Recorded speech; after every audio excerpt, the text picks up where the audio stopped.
వల్లభనేని వంశీకి ఒకంత ఊరట, ఇంకొక సమస్య. తను బెయిల్ మీద బయటికి రావాలనుకుంటున్నాడు, కావాలని రిమాండ్ అడిగారు పోలీసులు.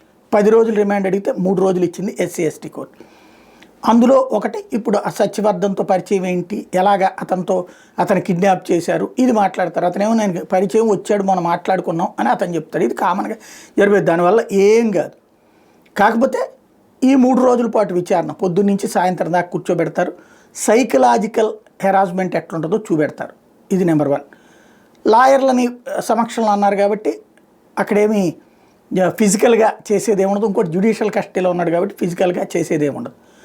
ఇది కాకపోతే ఈ 3 రోజులు కూడా జైల్లోనే ఉండాలి. ఆ తర్వాత బెయిల్ రావడానికి అవకాశం ఉంటుంది. ఇది ఒక ఆస్పెక్ట్. రెండవది వచ్చేటప్పటికి వంశీకి ఇప్పటిదాకా నేల మీదనే పడుకోబెట్టారు. అట్లాగే మామూలు టాయిలెట్ దగ్గరే, అంటే ఒక అపర కోటీశ్వరుడుగా ఉన్నటువంటి వాడిని నేల మీదకి తీసుకొచ్చి ఎలాంటి హింస పెట్టాలో ఆ హింస నడిచింది.